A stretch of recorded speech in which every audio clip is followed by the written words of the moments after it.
민수기 오늘은 11장부터 13장 보는 날인데요.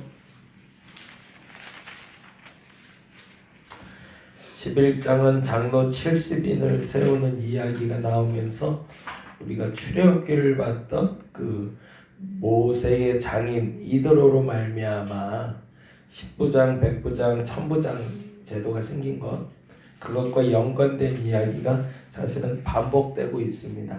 그래서 모세 홀로 리더십을 가지고 살아가는 것이 아니라 장로들을 세워서 그 리더십을 분산시키고 있는 것, 그러니까 그 사역에 대한 분산에 대해서 나오는데, 이 사역에 대한 분산이 가져온 하나의 병폐에 대해서 말하는 게 12장이에요. 그렇게 정리하고 한번 보시면 좋을 것 같아요.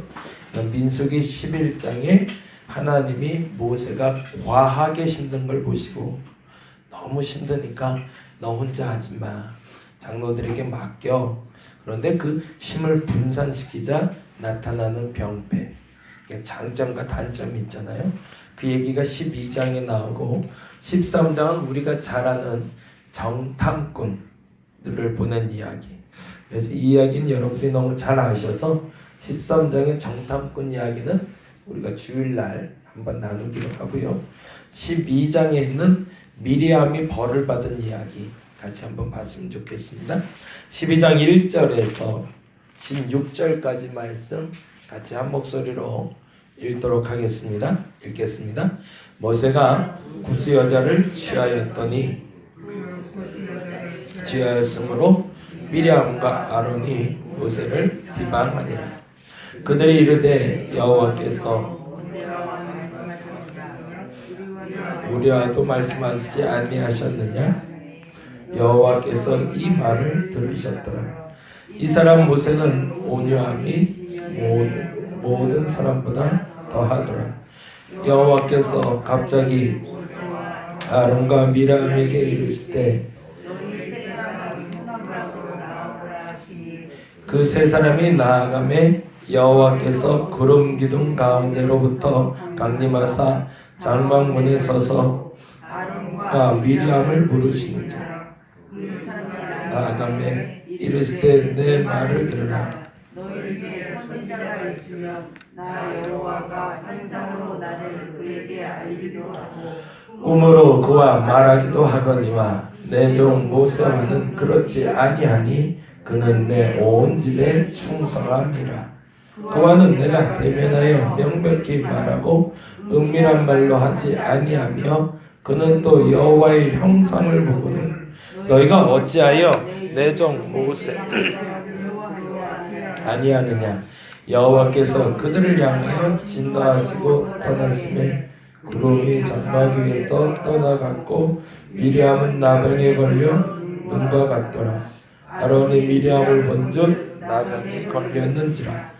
아론이 이에 모세에게 이르되 슬프도다 내 주여, 우리가 어리석은 일을 하여 죄를 지었으나 청하건대 그거를 우리에게 돌리지 마소서. 그가 살이 반이나 썩어 못대로 주어서 나 혼자같이 되지 않게 하소서. 모세가 여호와께 부르짖어 이르되 하나님이 원하건대 그를 고쳐 주옵소서. 여호와께서 모세에게 이르시되 그의 아버지가 그의 얼굴을 침을 뱉었을지라도 그가 이레 동안 부끄러워하지 않겠느냐? 그런즉 그를 진영 밖에 이레 동안 가두고 그 후에 들어오게 할지니라 하시니, 이에 미리암이 진영 밖에 이레 동안 갇혀 있었고 백성은 그를 다시 들어오게 하기까지 행진하지 아니하다가 그 후에 백성이 하롯을 떠나 바란 광야에 진을 치니라. 아멘. 오늘 이야기가 좀 굉장히 재밌는 이야기예요. 제가 목이 좀 많이 생각보다 이렇게 확 가라앉네요. 이상하네. 이번 주가 사람마다 약한 부분이 있는 것 같아요. 근데 전 기관지가 조금 약한데 이 부분으로 좀 오는 것 같아서 듣기 좀 불편하시더라도 양해해 주시기 바랍니다. 오늘 같이 읽어주니까 훨씬 좋네요. 네. 12장 1절 말씀부터 한번 좀 볼게요. 아까 말씀드린 대로 모세가 너무 어려워하는 것을 하나님 아셨어요. 장로들을 세웠던 이유는 모세가 진이 나도록, 그러니까 그거는 참 이걸 어떤 이 표현이 잘 죽을 것 같은 거예요. 모세가 너무 힘들어서 저 혼자 리더십으로는 감당하지 못하겠다. 근데 하나님 얼마나 예쁘셨을까요? 여러분 죽도록 충성한다는 말이 무슨 말인지 이해가 되시나요? 정말 죽도록 충성한 거예요. 모세는 밤낮 가리지 않고 나이 80에서 40일 금식했다잖아요. 하나님 말씀 받으려고. 그리고 백성들이 죄 지을 때마다 툭하면 던지는 말이 있잖아요. 나 잡아 먹으라고. 나 죽여달라고. 차라리 날 죽이고 저 사람들은 살려달라고. 근데 하나님은 그때 이런 표현가 있어요. 다 죽여버리고 너랑 나랑 시작하자. 와, 이거 얼마나 매력적인 말이에요. 다 없어도 좋아 라는 말이에요. 60만 없어도 돼. 너 나랑 시작하자. 그 정도로 사랑받은 거거든요. 근데 엊그제부터 제가 느끼는 건데, 아까 기도할 때도 말했지만 사람의 죄를 드러나게 하는 방법이 뭔지를 알았어요. 제가 그거는 죄를 알려주는 게 아니더라고요. 무한 사랑해 주는 거더라고요. 그냥 이유도 없이 목적도 없이 그냥 사랑해 주면 그 사람이 죄인인 걸 알더라고요. 이혜선 집사님한테도 기도 많이 해주세요. 지금 필요한 건 많이 사랑해 주는 거예요. 네. 진짜 많이 사랑해 주면요, 그 사람이요 내가 뭘 잘못했는지 알더라고요. 네. 제가 요즘 그 사랑을 느끼고 있어서 그래요. 여러분들에게 느끼는 그 피부적인 사랑도 있고, 이 사랑은 피부로 체감이 되잖아요. 아, 이렇게 사랑받아도 되나? 제가 종종 그 표현 많이 하거든요. 내가 이렇게 많이 사랑받아도 되나? 근데 그 사랑 느끼면요, 두 번째로 동시에 다발적으로 나타나는 현상은 나 같은 죄인이 이렇게 사랑받아야 되나? 모세가 느끼고 있는 사랑의 강도가 그래요. 지금 그가 자꾸 죽겠다고 말하는 이유도 정말 죽도록 힘들어서 죽겠다고 얘기하는 게 아니라 죽음조차 넘어선 그 사랑을, 예수께서 우리에게 보여주셨던 그 사랑을 모세가 하나님으로부터 직접 피부로 느끼게 있기 때문에 그렇습니다. 그 얘기를 이제 조금 설명을 할게요. 그러니까 모세를 보신 하나님이 너무 딱해서 장로 70을 세워주신 거거든요. 그리고 그들도 함께 예언할 수 있는 특혜를 주신 거예요. 그게 11장 얘기예요. 얘기가 새벽이라고 길게 할 수는 없지만 나중에 한번 읽어보시자고요. 그리고 12장에 다음과 같은 이해가 있어요. 한번 읽어보겠습니다. 시작. 모세가 구스 여자를 취하였더니 그 구스 여자를 취하였으므로 미리암과 아론이 모세를 비방하니라. 거기 구스 여자를 취하였다는 단어와 비방하니라에 동그라미 좀 해주세요.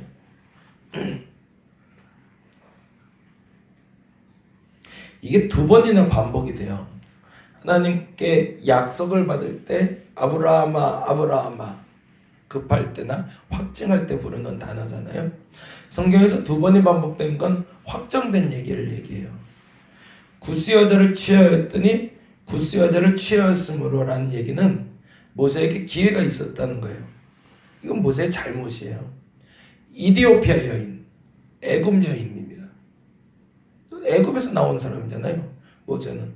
근데 애굽 여자와 살게 됐다는 얘기예요. 이거는 긍정적으로 보자면 모세가 모든 민족을 품고자 하는 마음이라고 말할 수도 있지만 모든 사람이 보기에 잘못됐다는 얘기예요.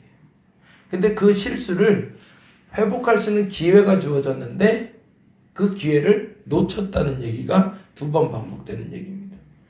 취하였더니 취하였으므로, 취한 것으로 말미암아 사람들에게 말거리가 될 수 있으니 취하지 말았어야 되는데 정말 아내로 삼았다는 얘기입니다. 취했다는 얘기는 아내로 삼다라는 단어를 써요.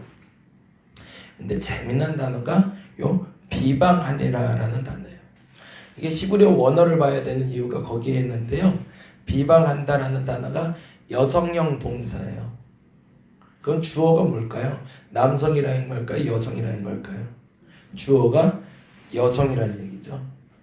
미리암과 아론이 모세를 비방하니라라고 우리말에 돼 있지만 그럼 비방한 사람은 누굴까요? 미리암이라는 얘기예요. 아론은 뭐예요? 같이 동행해 준 사람이에요. 그러니까 이게 참 아론의 독특함이에요. 아론은요 드러나질 않아요. 그러나 감춰져 있질 않아요. 그래서 전 이 아론이 너무너무 좋아요. 원래는 사실은 이 얘기를 집중적으로 하려고 하는데 나머지 얘기에 묻힐 수도 있어서 먼저 말씀드리는 건 뭐냐면 중재자의 역할은 아론처럼 하는 겁니다. 아론은요 죄를 드러나게는 하지만 죄가 지배하게 만들지는 않는 사람입니다. 이 단어는 여러분이 꼭 기억하고 하셨으면 좋겠어요. 아론은 철저하게 모든 죄가 다 드러나게 하는 사람입니다. 황금송아지 사건도 마찬가지죠. 그들의 마음속에 있는 죄들이 다 낱낱이 드러나게 도와줘요. 그것도 참 대단한 사람이에요. 미리암이 잘못하는 걸 다 드러나게 만들어주는 사람. 근데 그 혼자 드러나게 하는 사람이라 중간에서 그 죄는 드러나지만 그 죄가 미리암을 지배하지는 못하게 만드는 사람. 결론적으로 말씀드리면 이 부분인데요. 11절 한번 보겠습니다. 11절 말씀 같이 읽겠습니다. 시작. 아론이 이에 모세에게 이르되 슬프도다 내 주여 우리가 어리석은 일을 하여 죄를 지었으나 청하건대 그 벌을 우리에게 돌리지 마소서라고 얘기해요. 분명 아까 말할 때 여성형 동사라고 그랬잖아요. 죄를 지은 건 누구예요? 미리암이었어요. 근데 그 죄를 짓는 미리암과 동행한 아론이 다음과 같이 얘기합니다. 11절에 보니까 누가 죄를 지었다고 되어 있어요? 미리암이 죄를 지었다고 얘기하지 않아요. 뭐라고 얘기하죠? 우리가 죄를 지었다고 그래요. 죄에 대해서 대제사장의 역할을 지금 그 누이 앞에서도 행하고 있는 겁니다. 그건 뭐죠? 그 죄를 같이 덮어 쓰는 거예요. 미리암이 문둥병에 걸렸지만 미리암의 죄만이 아니라 이 또한 나의 죄다. 그게 죄를 드러나게 하되 죄가 지배하지 못하게 하는 방법입니다. 그게 맨 처음 말씀드린 무한 사랑이에요. 사람들 중에 남이 잘한 거를 취하려는 욕심을 가진 사람은 많지만 누군가 그러니까 대학 가면 별일이 많이 있대요. 대다수가 그런 건 아니지만 대학 교수님들이 조교들이 쓴 논문을 많이 가져간대요. 정말 좋은 논문들 괜찮으면 자기 이름으로 발표를 해서 자기가 좀 높아지는 분들이 많대요. 그게 원래 일반화돼 있대요. 그렇게 해서 그 조교가 그 교수에게 인정받으면 나중에 그 교수가 그 조교의 이름으로 한번 논문을 내주면 그 유명한 교수의 이름으로 그 조교가 높아져서 높은 자리 갈 수 있도록. 그래서 사람들이 남들이 잘한 거를 취해서 자기 거로 만드는 사람은 있는데 성경만 유일하게 남의 죄를 취해서 내 걸로 만드는 일들이 계속 반복해서 나와요. 그 얘기의 결정판이 누구죠? 바로 예수 그리스도죠. 이 죄가 내 죄라는 거예요. 남의 죄인데 그 죄를 내 죄라고 뒤집어 쓰는 거예요. 그러고 나서 이렇게 그 죄가 그를 지배하게 만들지 말아달라고. 그 말은 뭐예요? 그 죄에 대한 대가를 내가 치르겠다. 그러니 제발 그 죄가 그를 지배하지 않게 해달라고. 그게 아론의 역할이었습니다. 그러자 그 다음에 일어난 일이 이렇게 돼 있어요. 이게 또 재밌는데 14절에 보니까요. 같이 읽어보겠습니다. 여호와께서 모세에게 이르시되 그의 아버지가 그의 얼굴에 침을 뱉었을지라도 그가 이레 동안 부끄러워하지 않겠느냐? 그런즉 그를 진영 밖에 이레 동안 가두고 그 후에 들어오게 할지니라. 이건 뭐라고 하는 거예요? 아버지에게 침을 뱉어도 일주일 동안 창피해야 되는데 하나님 앞에 죄를 지었는데 그 죄가 드러나지 않으면 안 되지 않겠느냐? 죄는 드러나야 해결받을 수 있잖아요. 그 다음에 하나님이 하신 행동이 정말 재밌어요. 보실래요? 15절 보겠습니다. 15절 말씀. 이에 미리암이 진영 밖에 이레 동안 갇혀 있었고 백성은 다시 들어오게 하기까지 행진하지 아니하다가 라고 되어 있어요. 그게 무슨 말이냐면 10절 말씀 보면은 재밌게 해석이 돼요. 10절 말씀 한번 볼게요. 10절 읽어봅니다. 시작. 구름이 장막 위에서 떠나갔고 거기까지만. 구름이 장막 위로 떠오르면 어떻게 해야 돼요? 행진해야 돼요. 구름이 머물면 어떻게 해야 돼요? 멈춰야 돼요. 불기둥이 떠오르면 밤이라도 행진해야 돼요. 불기둥이 내려오면 멈춰야 돼요. 근데 뭐 하시는 거예요? 여호와께서 그들을 향하여 진노하고 떠나시면서 어떻게 돼요? 구름이 확 떠올랐어요. 그럼 백성들은 뭐 할까요? 알아서 다 행진할 준비를 해요. 근데 어떤 일이 벌어졌어요? 미리암이 나병에 걸려버렸어요. 이건 무슨 말이에요? 나병에 걸리면 어떻게 하라고 그랬죠? 예, 진 밖으로 버리래요. 그럼 어떻게 되는 거예요? 미리암 버리고 가라는 얘기잖아요. 이 하나님 이 무서움이 나타나는 거예요. 그러니 아론이 어떻게 해야 돼요? 멈춰야 될 거 아니에요. 그러니 하나님 앞에 엎드려서 하나님 이 죄를 나에게 돌리시고 제발 가지 마세요 라고 얘기하는 거예요. 그런데 백성들이 막 짐을 싸다가 백성들은 몰랐을 거 아니에요. 미리암과 아론과 모세와만 있었던 일이니까 아무도 몰랐거든요. 근데 구름이 확 떠오르니까 어라야 가야겠다 그러고 막 짐 싸는데 아론도 안 움직여 모세도 안 움직여 아무도 안 움직이는 거예요. 무슨 일이야 무슨 일이야 수군수군 했겠죠. 그래서 온 백성에게 소문이 나는 겁니다. 무슨 소문이 나는 거죠? 미리암이 모세에게 대들었다가 문득병 걸렸대. 올레리꼴레리 하는 거죠. 그리고 나서 미리암은 짐 밖으로 쫓겨납니다. 며칠 동안? 일주일 동안. 그리고 일주일 후에 회복하자 그를 데려오고 행진에 출발하는 거죠. 죄는 드러나고 그 죄가 그를 지배하지 못하도록. 그게 아론의 역할, 그게 우리 예수님의 역할이시고 그게 하나님 우리에게 정말 하고 싶은 역할이라는 거죠. 죄는 드러나야 돼요. 근데 어떻게 드러나야 돼요? 무한 사랑하면 드러납니다. 죄를 지목해서 가르쳐서 드러나게 하는 게 아니라 생각이 있으면 그 죄가 드러나게 해주고 스스로가 그 죄가 문제를 깨닫게 해서 그 죄를 내가 같이 질 테니 하나님 그 사람 용서해 주세요라는 그 중재자로 말미암아 그가 하나님께 진짜로 돌아오게 만들어주는 것. 그게 우리의 역할이라는 겁니다. 그 다음 얘기 조금 더 할까요? 시간이 조금 있으니까 한 3, 40분만 가급적이면 50분에 끝내려고 하는데 맨날 6시 돼요. 죄송해요. 조금만 더 할게요. 네.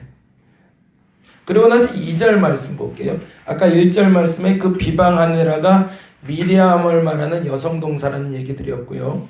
2절 말씀 보니까 이렇게 돼 있어요. 2절 말씀 같이 읽어보겠습니다. 그들이 이르되 여호와께서 모세와만 말씀하셨느냐 우리와도 말씀하시지 아니하셨느냐 하며 여호와께서 이 말을 들으셨더라. 이 말이 굉장히 재밌어요. 미리암의 죄가 뭔지 여기 드러나요. 구스 사람을 취한 건 모세의 죄예요. 그러면 모세의 죄도 드러난 거죠. 근데 그건 모세의 죄지 미리암의 죄는 아니었어요. 근데 미리암의 죄는 뭐냐면 비방한 거거든요. 근데 그 비방을 어떤 식으로 했는지가 2절에 나타나요. 2절에 모세와만의 동그라미를 좀 해주세요.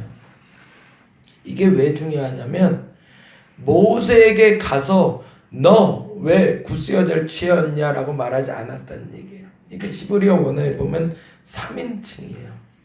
3인칭 단수로 되어 있어요. 그 말은 무슨 말이냐면 모세가 2인칭이 아니라 대화하는 사람이 2인칭이잖아요. 나와 너를 말할 때 1인칭, 2인칭이잖아요. 나와 너 아닌 그를 얘기할 때가 3인칭이잖아요. 나와 너와 나와 동민이가 박현석 집사님을 비방한 거예요. 무슨 말인지 이해가 되시죠? 모세가 없는 동안 뒷담화 땄다는 거예요. 그거를 근데 누가 들었대요? 여호와께서 이 말을 들으셨대요. 이게 재밌는 거죠. 너희들 뒤에서 말하니 내가 들었지라는 거예요. 그래서 미리암에게 화가 나신 거예요. 왜 가서 제대로 말 못하냐? 죄를 알면 가서 말해야지. 왜 뒤에서 말해? 거기에 진짜 화가 나신 거예요. 하나님은. 구스 사람 취한 거 죄인 건 나도 알아. 하나님 얘기가. 근데 미리암 네 죄는 뭔지 아냐? 그 정도의 지지도가 그 정도 내가 하나님의 음성을 듣는 그 정도의 은혜를 줬으면 뒷담화하지 말아야지. 너의 위치에 맞게 살아야지 라고 얘기하시는 거예요. 그 다음에 3절까지만 보겠습니다. 3절 읽어보겠습니다. 시작. 이 사람 모세는 온유함이 지면의 모든 사람보다 더하니라. 이 온유함이 구스 여자를 취한 것을 덮을 만큼 대단한 건 아니에요. 이 온유함의 원래의 뜻은, 온유함은 고난을 통해서 도덕적으로나 영적으로 겸손함이 드러나다라는 뜻이에요. 극도의 고난을 통해서도 저가 교만해지지 않고, 저가 하나님을 떠나지 않고 하나님 앞에 겸손하다는 걸 누구보다도 사람들이 다 알고 있다는 얘기입니다. 모세에 대해서. 그러니 모세에 대해서 비방하는 너희들의 말이 잘못됐다라고 하나님이 질책하시는 거죠. 저와 여러분에게 이 온유함이 있었으면 좋겠습니다. 고난이 없는 건 아니죠. 그러나 그 고난을 통한 겸손함이 사람들 앞에서 드러날 수 있기를 바랍니다. 그러면 여러분 때문에 사람들이 하나님께 돌아와요. 이 겸손함이 저와 여러분의 몸에 배어 있길 바랍니다. 예, 그 다음에 이제 마지막 하나만 5절만 볼게요. 그리고 기도할게요. 5절 말씀 같이 읽겠습니다. 여호와께서 구름 기둥 가운데로부터 강림하사 장막문에 서시고 누구를 부르시죠? 아론과 미리암만 부르세요. 네. 모세는 같이 안 부르세요. 모세까지 부를 필요가 없기도 했지만 너희들이 잘못했으라 이걸 말해주는 것도 있지만 그들이 말한 그대로 모세만 하나님의 음성 듣냐? 우리에게도 말씀하시지 아니하시느냐? 라는 그 말에 그대로 반응해 주시는 겁니다. 그래 너희들에게 직접 얘기해 줄게 라고 나타나신 하나님이 바로 5절의 말씀입니다. 오늘 이날 저와 여러분의 죄가 드러나게 할 수 있는 분들 되시길 바랍니다. 어떻게 해요? 침묵해서 너 잘못했어 라고 말하는 게 아니라 그냥 사랑해줘서, 더 많이 사랑해줘서 그 사랑 때문에 우리가 죄를 알고 그 죄의 지배에서 벗어날 수 있는 저와 여러분 되기를 간절히 바랍니다. 이혜선 집사님이 일주일 쉬었으니까 다음 주부터 뵙자고 좀 전해주세요. 네, 기도하겠습니다.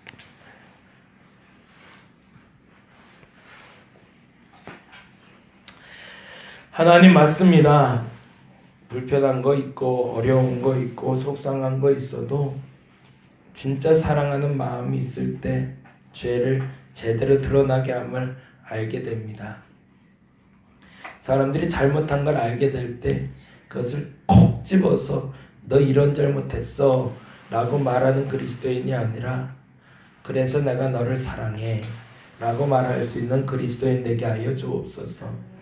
우리 예수님이 나에게 그렇게 하셨으니까, 우리 하나님이 그렇게 나에게 하셨으니까 그 사랑으로 그 사람 품게 하여 주옵소서.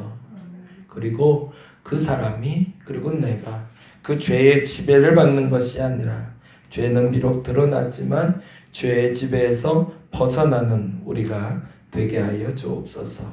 먼저 나부터 그 죄가 드러나 그 죄의 지배에서 벗어나게 하시고 내 곁에 있는 그 누군가를 사랑하여 그 죄의 지배에서 벗어나게 할 수 있는 우리가 되게 하여 주시옵소서. 감사합니다. 고마우신 예수님 이름으로 기도드렸습니다. 다 같이 기도하고 돌아가도록 하겠습니다.